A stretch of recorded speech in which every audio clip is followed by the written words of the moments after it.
drop down. Now it's time to submit this form.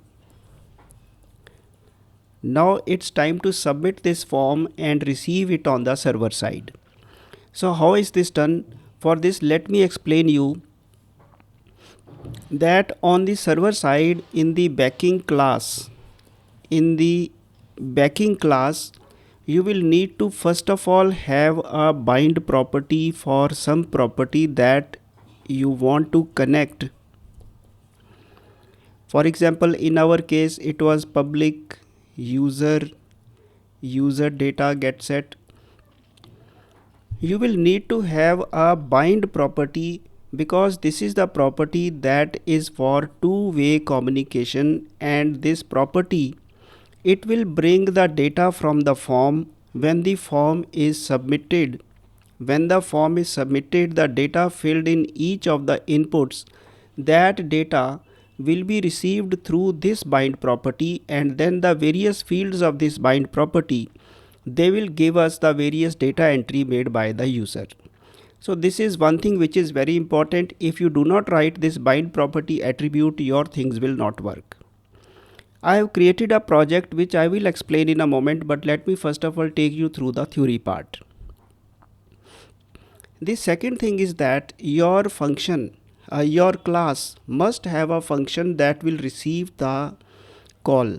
When the submit is clicked, that function should be called, and it is in that function that we will read the data that is received from the client side.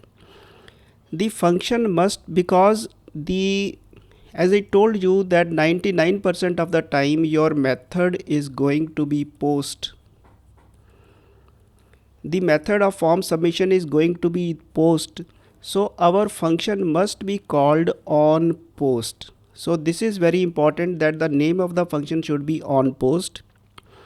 And since most of the time when you process the data on posting, the data is usually taken to a database and some entries are made or updates are made.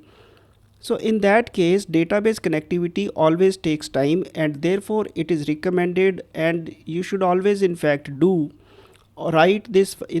execute this function in asynchronous mode.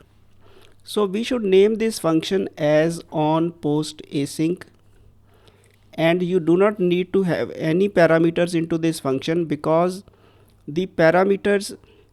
user data will serve as your parameter. It will bring all the data, it is directly readable, so you do not need to put any parameters here. The function is called on post async, and we should now decide on its return type. It will be called public async because it is going to be asynchronous. This is the C# keyword, and its return type should be a task I action result, because usually after processing the data you will redirect the user to some other page, or maybe to some other page, or maybe to the same page, but since it is going to be a redirection, ultimately we will return I action result task. So this is how it will work, and let me now show you a application where we will discuss all these things in action. This is the application that we have. If you remember, we were doing it in the last tutorial also. So let us recall that we had this models folder, and this was our model. Name is qualified, user type user location, and we created a form on the basis of this model. And let us at least have a look at the form also. This is the form we created. Name was there, checkbox was there, radio buttons and all were there. And this is the form that we created the last time. We just created the form, but now today we will click the send button to send data to our backend class. So I'll just close this, and let us see how that is done.